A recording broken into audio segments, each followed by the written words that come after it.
Yo, what is good, everybody? Welcome to the channel. Today I'm going to be showing y'all how to make loops and melodies for people like J.I. and Lil Tjay. And with that being said, let's get into it.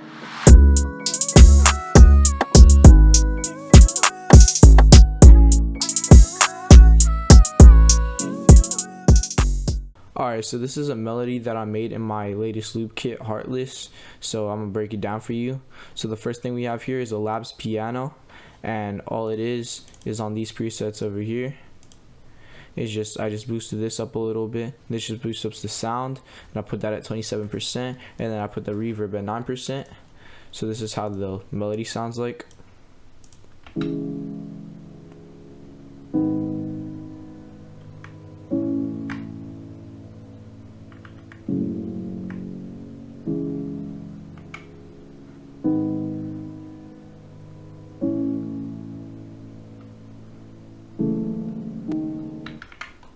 Alright, so all it is I'm working in C# minor. It's this key that I like to work in. You can work in any key, and usually for these types of beats I like to work around 100 or 105 BPM. Right now I'm at 101, just because it kind of gives that more emotional, hard-hitting feel to these types of emotional beats.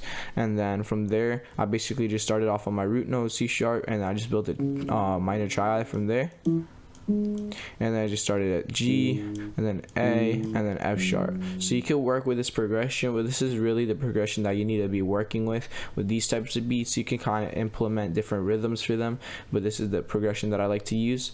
From there I just select all of my root notes, and then I shift click it, transpose it down an octave, and then you have your bass root notes over there. From here, all I do with these two chords over here is I take the middle chords in them, and then I just transpose them up an octave because it gives a more emotional feel to it.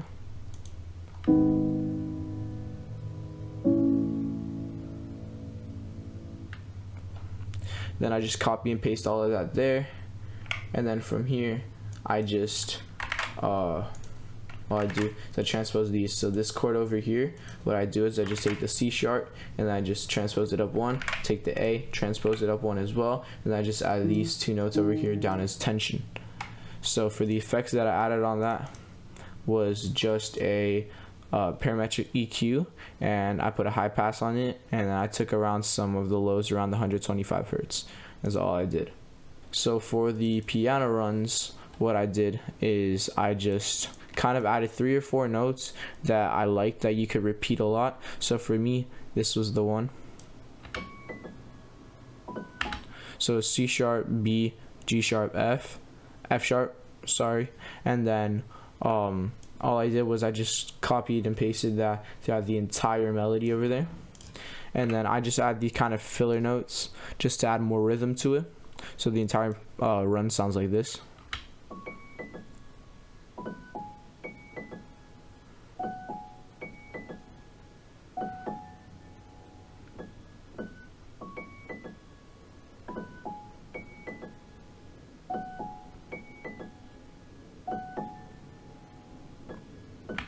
So all I did here was I took out the C# and the B, and I just added this A, and then I went back to G# and then F#. So basically all the effects that I added on the run was just another EQ, added a high pass, took out some of the lows, softened some of these highs around here for some harsh tension notes that I added there. It was a bit too harsh and sharp, so I had to soften some of those up.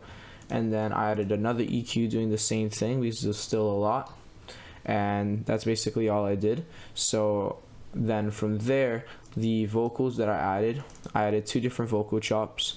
The first one was a hooked preset. It was the unsure preset, and then this is how it sounds like.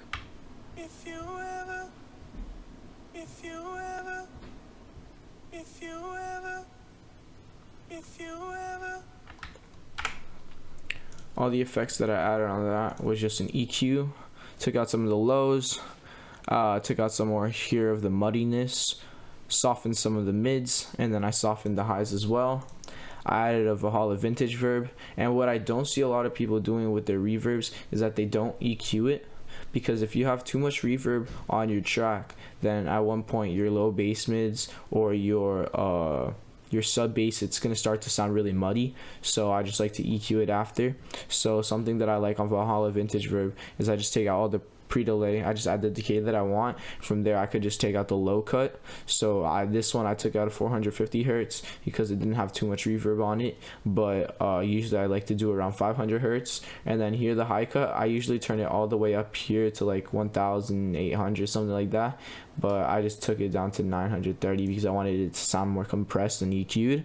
And then I just mixed it down to 9.2%.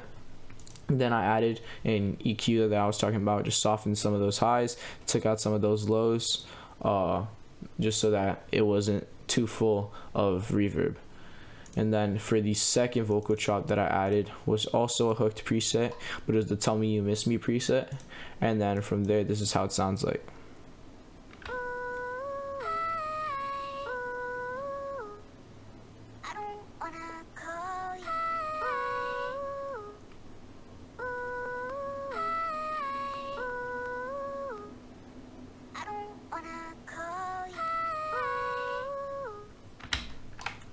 Cool. So all of the effects that I added on it was just EQ, took out a lot of the lows, softened some of the highs as well, took out some of this muddiness from the high end, and then I just boosted up some of these frequencies that I kind of liked and I wanted more of. Added another reverb, took out the pre-delay, 3.2 decay seconds. Then I turned up the low cut up to 560 hertz, turned down the high cut to 580, and then all I did was this knob on the effect rack. All I did was I put down the mix level to 45%. From there I added another parametric EQ, just softening some of the highs and taking out some of those lows, just to kind of take out some of that reverb from there. And then everything together sounds pretty much like this.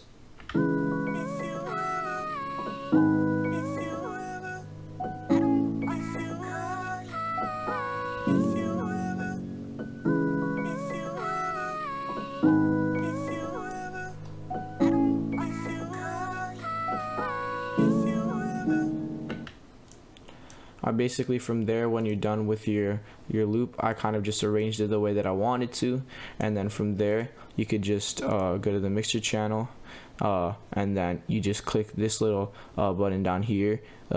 It's called an arm disc recording, and then you see when it turns red, you could just go up to this little drop down menu, go to disc recording, go to render files, and then from there you can render the loop from there and then do what you want with it. Alright, so that's basically how you make hard-hitting emotional melodies for Lil Tjay and J.I. And if you guys got anything from this video, please make sure to drop a like and sub down below. And with that being said, summer's coming up, so I'm going to be posting every Saturday, so just stay tuned. And yeah, so stay loyal. Peace.